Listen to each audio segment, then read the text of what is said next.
Mateus, o capítulo 28.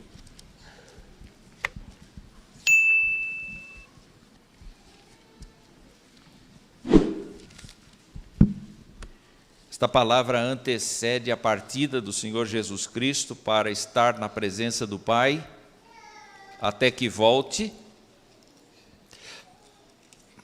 E ele, chamando os discípulos, lhes disse: toda a autoridade me foi dada no céu e na terra, ide, portanto, fazei discípulos de todas as nações, batizando-os em nome do Pai e do Filho e do Espírito Santo, ensinando-os a guardar todas as coisas que vos tenho ordenado, e eis que estou convosco todos os dias, até a consumação dos séculos.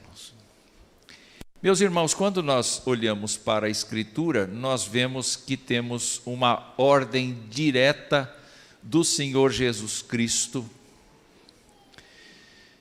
que é a pregação universal do Evangelho para todas as nações, para todas as etnias.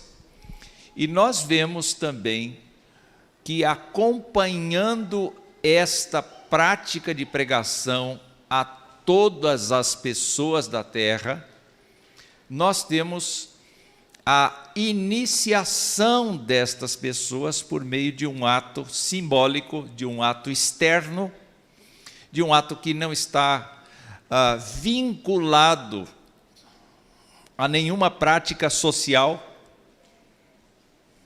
mas é um ato que é tão somente praticado na religião, que é o ato de aspergir, ou em alguns grupos evangélicos, imergir uma pessoa nas águas ou em água. Nós presbiterianos aceitamos a ideia, não existe uma forma prevista na Escritura, uma forma definida na Escritura, existem exemplos, existem situações em que as pessoas foram batizadas, mas não existe ali uma ordem direta para se batizar deste jeito ou daquele jeito.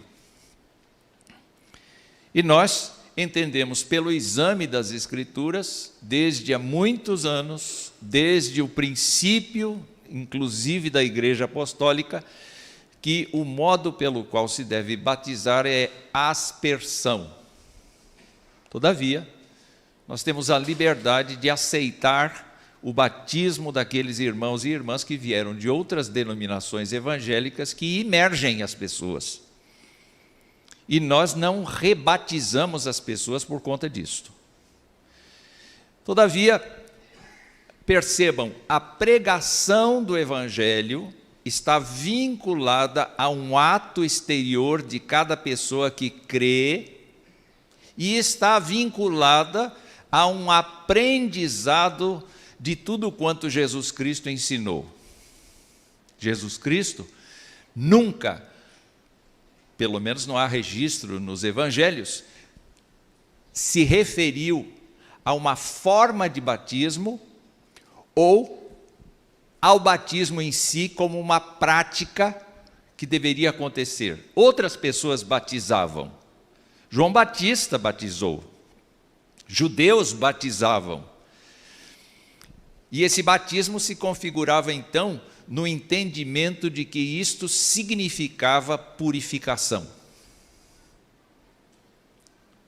Nós encontramos nas Escrituras várias referências e eu comentei com o reverendo Tales hoje que não seria um sermão, seria mais uma palestra do que propriamente um sermão. Eu não farei nenhuma tentativa disso aqui ser um sermão. Eu queria fazer algumas reflexões sobre esta ideia do batismo e por que nós fizemos o que fizemos agora, especialmente para aqueles irmãos que procedem de outras denominações e que, por certo, têm um certo estranhamento de por que a gente batiza criança. A primeira reflexão que eu quero fazer é que o batismo, como implantado pelo Senhor Jesus Cristo, percebam que ele pegou uma prática existente mas aplicou essa prática à sua igreja. Então, o batismo, como implantado pelo Senhor Jesus Cristo para seus discípulos de todas as eras, faz parte da aliança que ele trouxe. Faz parte da aliança que ele trouxe. Vamos nos lembrar, então, que Jesus Cristo trouxe a revelação formal do amor de Deus, da misericórdia de Deus. Só Jesus Cristo é o caminho, a verdade e a vida, e ninguém vem ao Pai senão por Jesus. Mas, como prova desta convicção, a pessoa precisa, sim, ser batizada como um ato de testemunho e de selo deste processo que aconteceu na sua alma, na sua vida. Uma coisa externa que testemunha uma coisa interna. Em nenhum momento o batismo tem a ideia de salvar a pessoa. O batismo não salva. Quem salva é Jesus. E o novo nascimento, como Jesus disse a Nicodemos. Então, quando olhamos para este ato oficial de Jesus Cristo, implantando o batismo como forma de testemunho da fé em Jesus Cristo, nós estamos percebendo que no decorrer do tempo, o primeiro concílio da igreja, que aconteceu, registrado em Atos capítulo 15, extinguiu a obrigatoriedade da circuncisão para os gentios. Nós que não somos judeus, não temos nenhuma obrigação de praticar o rito da primeira aliança, mas nós temos a obrigação de praticar o rito da segunda aliança. Está claro? Segunda reflexão. A ordem de batizar se aplica a quem crê em Jesus Cristo como seu Salvador e Senhor. O batismo não é para ser desperdiçado. É uma coisa para quem crê. Quem não cria e crê, passa a crer. Isso está muito bem alinhavado, especialmente no discurso de Pedro, quando ele pregou o Evangelho depois da descida do Espírito Santo, e as pessoas se sentiram compungidas, contritas. E as pessoas disseram: o que nós devemos fazer? Ele disse: arrependei-vos dos vossos pecados e cada um de vós seja batizado em nome de Jesus para a remissão dos pecados. Quer dizer, naquele momento, a compreensão do apóstolo Pedro era a compreensão de que se eu creio em Jesus, o meu dever é procurar o batismo. Não que o batismo vá fazer alguma diferença. O batismo vai me fazer testemunhar publicamente que houve em mim um encontro com Jesus Cristo. Isto quando a pessoa está consciente, quando a pessoa tem consciência da sua salvação. Então, se torna o ato externo e visível de um testemunho, de um símbolo da graça recebida, que é a fé em Jesus Cristo, e testemunha também que nós agora não apenas participamos de uma igreja visível, mas nós participamos da igreja invisível, composta de crentes de todas as etnias, genuinamente convertidos. Nós não enxergamos essa igreja, só Deus a enxerga, mas ela está espalhada pelo mundo. E se nós pararmos para pensar, os nossos queridos que já partiram, se constituem parte desta igreja, e aquelas crianças que estão crescendo e que vão professar a sua fé em Jesus Cristo um dia, fazem parte da mesma igreja, porque para Deus não tem tempo passado, presente e futuro, Ele é sempre, todos os dias, o mesmo. Então, assim como Ele enxerga Abraão, simultaneamente Ele enxerga o Lucas. Nós não enxergamos o Lucas, não sabemos, não imaginamos os caminhos do Lucas. É muito cedo para imaginar quais são os caminhos que ele vai tomar, mas Deus o conhece. E é por conta desta competência divina de saber os tempos e de ter vontade própria que Deus marca as pessoas e as convoca previamente, para eu não ter que falar no nome predestinação aqui, mas ele os convoca previamente para que sejam suas testemunhas sobre a terra, para então lhes inscrever o nome no livro da vida. Você devia pensar no seguinte: desde quando, se você é genuinamente crente, se você de fato foi alcançado pela graça de Jesus, se você de fato teve um arrependimento sério dos seus pecados, e agora você não tem outro Deus, como foi a oração que nós tivemos aqui, desde quando o teu nome está escrito no livro de Deus? Você sabe? Pois Deus sabe. Porque foi vontade dele que assim acontecesse, e ele te atraísse, e você acabasse dizendo: não tenho outra escapatória a não ser crer no Senhor dos Exércitos. Ele é meu Deus, Ele é meu Salvador, Ele é aquele que me tomou da perdição eterna e me trouxe para os seus braços. A terceira reflexão que eu queria fazer é agora a respeito da circuncisão. Porque a circuncisão acontecia entre os povos da antiguidade. Certas tribos praticavam a circuncisão como um ato qualquer, como um ato de purificação, como um ato de saúde. Mas Deus, quando chamou Abraão, disse: eu serei o seu Deus, e o Deus da sua descendência no decurso das gerações. Abraão podia ter dito: não, Senhor, basta, salva só minha alma, o resto que se cuide. Ele disse: não, eu vou cuidar de você e vou cuidar da geração que vier de você, no decorrer dos anos, no decorrer dos séculos, no decorrer de toda a existência humana. Eu serei aquele Deus que vai cuidar de você e de toda a sua descendência. Mas para isso, você vai ter que fazer uma marca no seu corpo. E toda pessoa que está na sua casa, que seja um escravo seu, mas não seja parente, que seja uma pessoa que foi criada com seus filhos, não importa quem, todo menino que estiver aqui, todo homem que estiver aqui,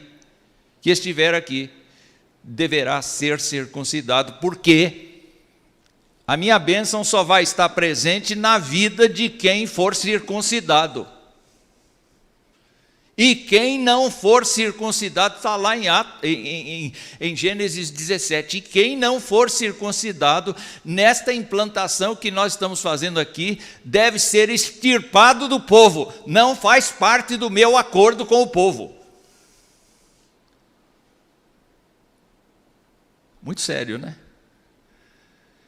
E é Deus que está falando isso. É Deus que está falando isso. Então, qual era a proposição de Deus? Eu vou ser o teu Deus, você não vai ter outro. Eu vou ser o teu provedor, você não vai ter outro provedor. Eu vou ser o teu cuidador, você não terá outro cuidador. Eu vou ser teu guia para todas as decisões, você não vai ter outra pessoa como seu guia, você vai ter a mim. Marca o seu corpo.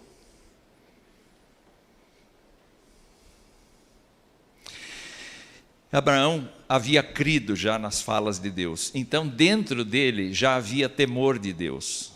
Não foi a circuncisão que salvou Abraão. Foi aquilo que ele cria, foi aquilo que ele confiava, daquele Deus que tinha aparecido por teofanias a ele.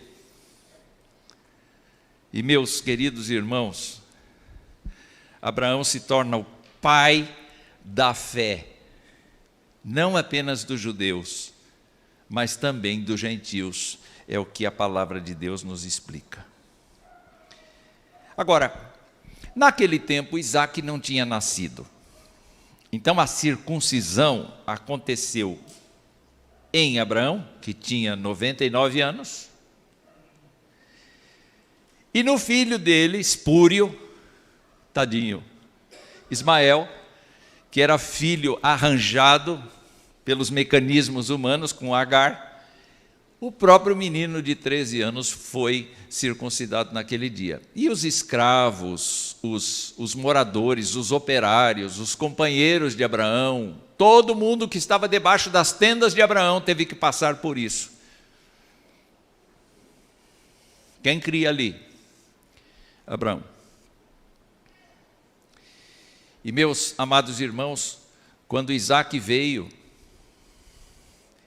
de uma maneira antinatural. Porque Sara, que tinha tentado ter filhos a vida inteira, ficou velha e passou do tempo de gerar. Mas foi dali que veio Isaque. Foi do velho Abraão que veio Isaque. Deus não queria ninguém que Abraão pudesse desenvolver, entenderam? Tinha que ser de um jeito impossível aos homens. E foi assim que começou esse povo. Qual foi a ordem de Deus? Quando Isaque vier e tiver 8 dias de vida fora da madre, ele deve ser circuncidado. E Abraão poderia ter perguntado, mas Senhor, ele não creu. Mas eu não disse que eu vou ser seu Deus e o Deus da sua descendência? O problema é meu, não é seu. Sou eu que cuido, não é você. Então, a circuncisão do menino de 8 dias significava o quê? Que esse menino estava sendo inserido no povo de Deus para participar das promessas que Deus tinha feito a Abraão, os benefícios decorrentes dessas promessas. E o que Deus queria é que o Abraão, pegando aquele menininho todo molinho ainda, cresce, confiasse que Deus ia pegar a vida daquele menino e fazer da vida daquele menino um projeto do seu reino. Você acredita que os seus filhos estão dentro dessa linha? Você percebe a intenção divina quando ele diz assim, pega a criança inocente, ela não sabe nada, mas marca essa criança. Coitada da menina, não podia fazer isso, não é? Nem a mulher dependia da aliança do pai ou a aliança do marido.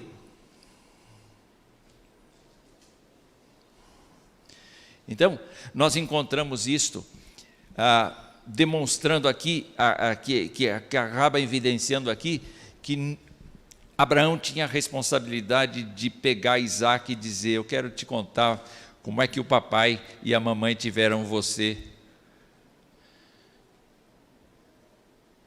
Eu quero te contar como é que é o Deus que o papai serve. Isaque, vamos lá no monte. Nós temos um dever hoje. O que nós vamos fazer? Nós vamos sacrificar. Como assim? Vamos lá. Para Isaac, não foi uma coisa extraordinária o pai ir sacrificar no monte. Foi uma coisa ordinária, foi uma coisa comum, porque ele estava acostumado a ver o pai fazer isso. E eles foram. E quando ele e o pai voltaram daquele lugar e viram o Cordeiro de Deus substituindo, um cordeiro substituindo o Isaac, o que será que eles conversaram? Não sei.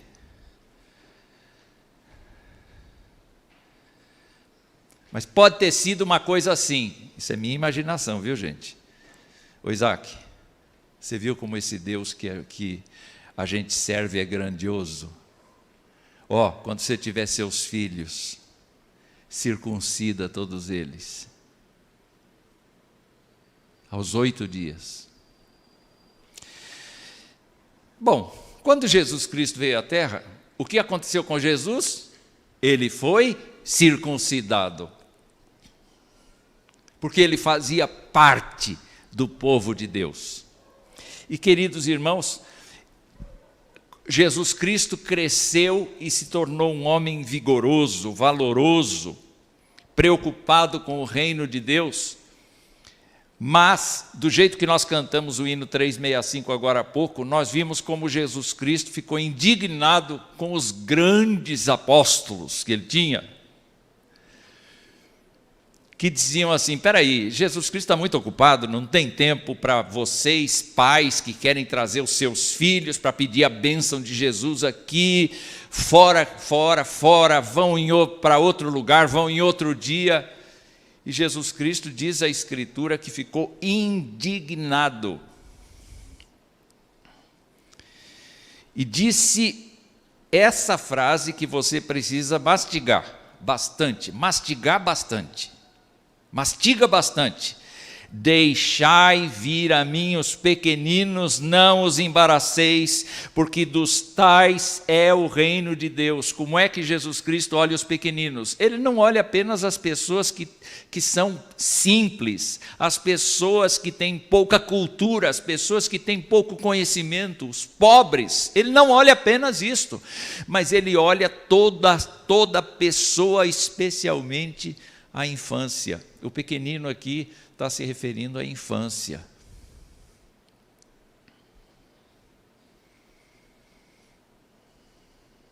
Crianças são pessoas em desenvolvimento. O presbítero Gilson está abraçando uma pessoa em desenvolvimento, que está na fase da infância.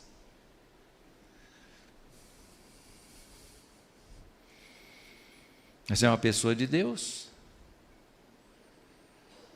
É uma pessoa para Deus. É uma pessoa que precisa ser preparada para Deus. Então, quando Jesus Cristo tomou esta atitude, os seus discípulos perceberam uma outra lição que Jesus Cristo disse. Foi a seguinte: Marcos capítulo 10, em verdade vos digo, quem não receber o reino de Deus como uma criança, de maneira nenhuma entrará nele.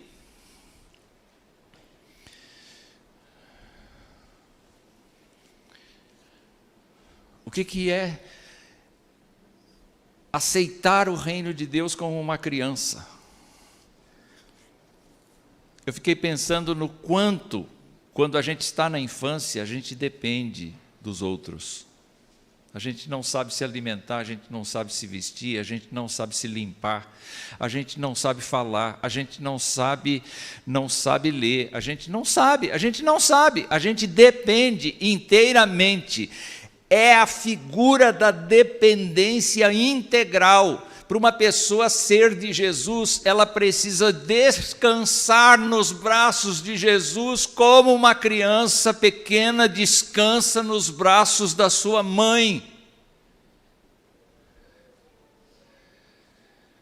Não tem que vir com sua sabedoria, não tem que vir com seu conhecimento científico, não tem que vir com nenhuma dessas coisas, tem que simplesmente crer que Jesus Cristo é o seu Senhor e Salvador e descansar nos seus braços, sem dar palpite, sem achar que sabe, sem achar que vale alguma coisa, nada. A criança não tem, de certa maneira, até determinada idade, nenhuma reflexão existencial. Ela simplesmente vive. É por isso que às vezes a gente tem que tirar a mão dela do fogo, porque ela não sabe o valor do fogo, o peso do fogo. Ela é criança. E o Senhor diz: quem não recebeu o reino de Deus como uma criança. Em outras palavras, Ele não está dizendo que a criança é santa, mas Ele está dizendo que a criança é dependente. Mais uma reflexão, meus irmãos, é que, segundo o princípio do Antigo Testamento, os apóstolos consideraram que as promessas de Deus feitas lá a Abraão e a sua descendência no ato da instituição da circuncisão agora se aplicam aos que creem em Jesus Cristo, que determinou a prática do batismo sobre todos os que nele creem como Senhor e Salvador de suas vidas. Quando o apóstolo Pedro estava consolando aqueles homens compungidos que estavam perguntando: e agora o que é que a gente vai fazer? E ele disse: arrependei-vos e cada um de vós seja batizado. Ele complementou dizendo: porque estas promessas são para vós e para vossos filhos e para tantos quantos nosso Deus chamar. Quando o reverendo Tales fez a sua pública profissão de fé, ele já tinha sido batizado na infância, ele complementou o seu testemunho, agora de maneira consciente. Só que no plano de Deus, Deus já contabilizava a Isabela, já contabilizava o André, já contabilizava o Lucas, João, Romanos, 1ª, 2ª Coríntios, Gálatas, Efésios, Filipenses, toda a família que vier daqui para frente, não é? Nós não sabemos, Deus sabe, e Deus está contabilizando todas estas coisas.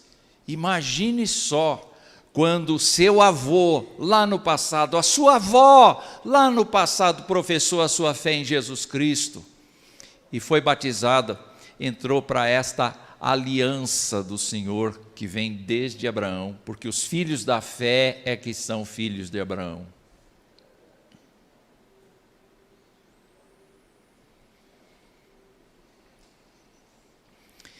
E lá atrás neles, não estou falando de bênção hereditária não, nem de maldição hereditária, eu estou falando de aliança.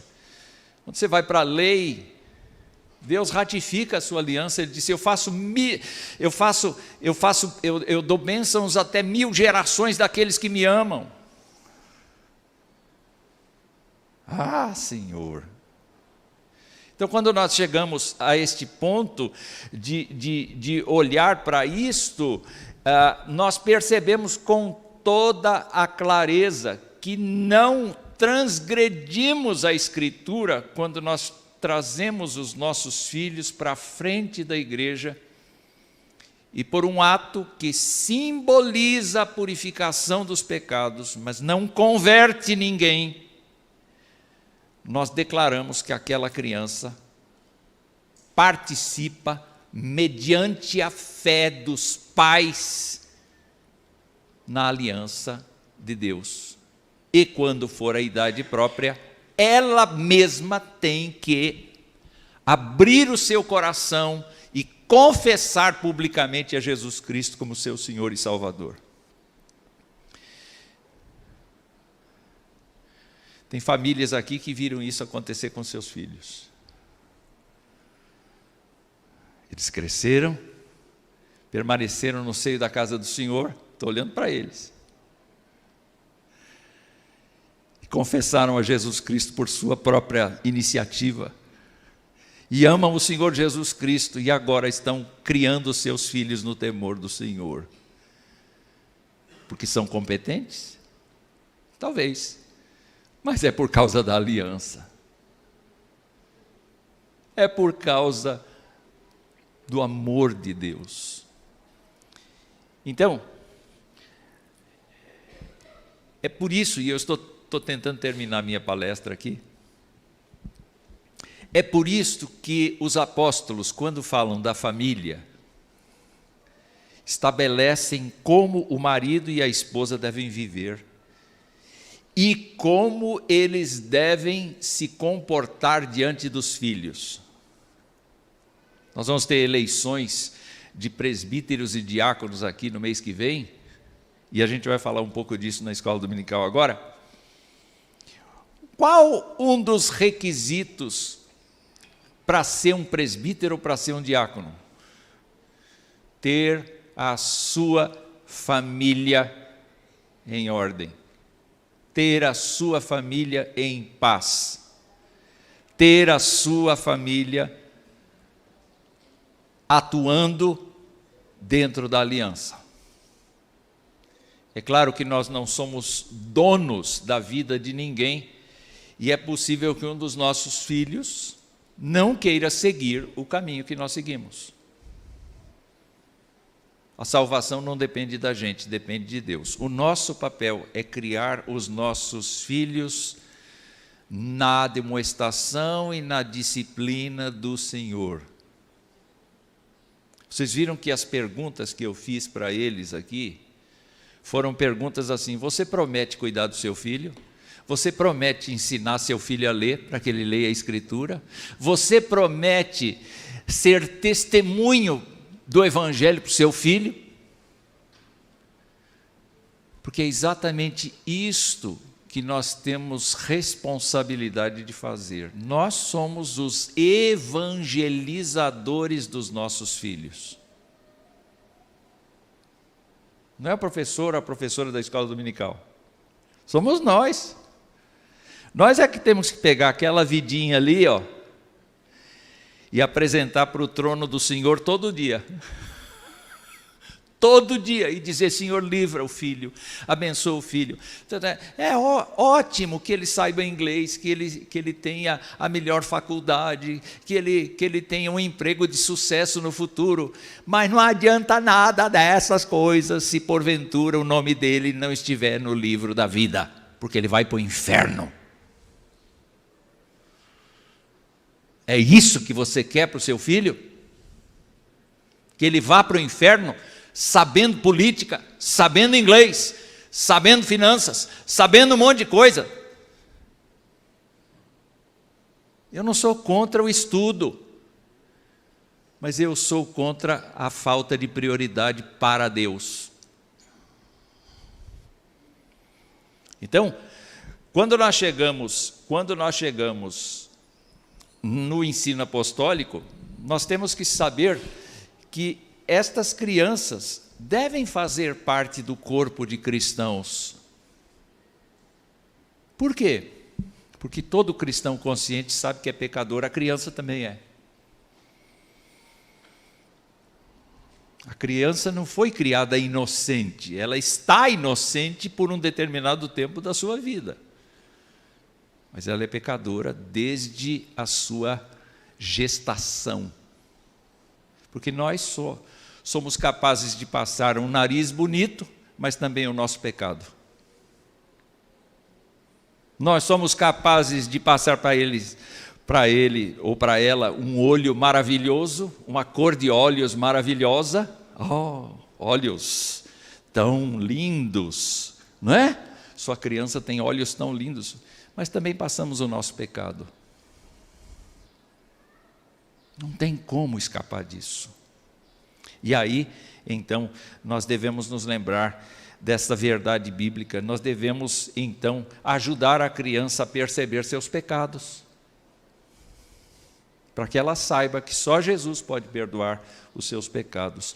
Nós precisamos pegar este batismo e entender que nós pais assumimos uma responsabilidade imensa de criar esta pessoa para a glória de Deus. Esta pessoa que está aí precisa ser criada para a glória de Deus. Essa deve ser a meta deste casal.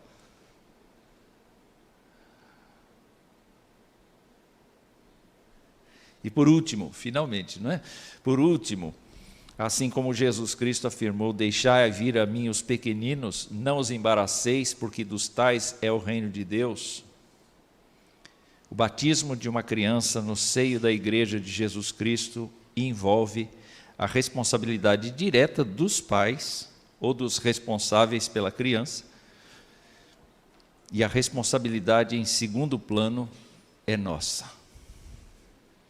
Jesus Cristo disse, falando dos pequeninos de novo, Jesus Cristo disse assim: seria melhor uma pessoa que escandaliza os pequeninos, seria melhor ela pegar uma pedra, amarrar no pescoço e se jogar dentro d'água e morrer afogada. Qual é o peso dessa afirmação? É que os filhos deste casal são nossos filhos também. E a gente não pode destruir o trabalho que eles têm que fazer com os filhos. Especialmente avós, né?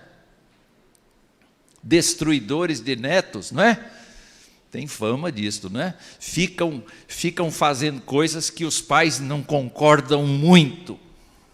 Então, o bom senso manda que os avós olhem como é que os pais tratam os filhos. Orientá-los se acham que eles estão fora do caminho. Mas a interferência direta pode ser até um pecado, viu, gente? Porque a criança é hábil em encontrar atalhos.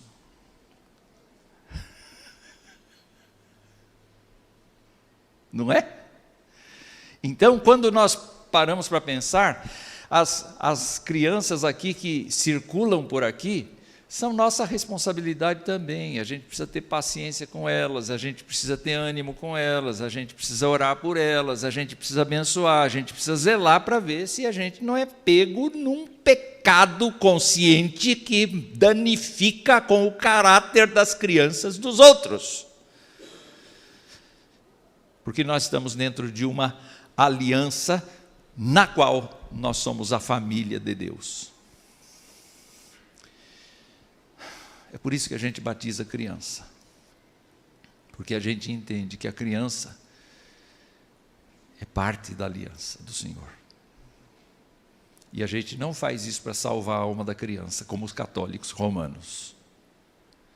Os católicos romanos, no sacramento do batismo, eles estão como que fazendo a criança entrar para o reino de Deus por meio da sanção da igreja. Nós não. Nós aceitamos que este ato é um ato antigo, ordenado. E por isso, se houver algum pai ou mãe aqui que está dizendo assim: olha, eu sei que a igreja batiza as crianças, mas eu vou deixar as minhas crianças crescerem e escolherem o que elas querem ser. Venha procurar o pastor. Venha procurar o pastor e diga: pastor, a partir de hoje, eu quero que o meu filho, a minha filha pequena, seja membro da igreja. E seja membro da aliança que Deus fez. Porque eu sou crente em Jesus Cristo e eu quero que os meus filhos tenham a bênção que eu tive. Irmãos, que Deus nos abençoe.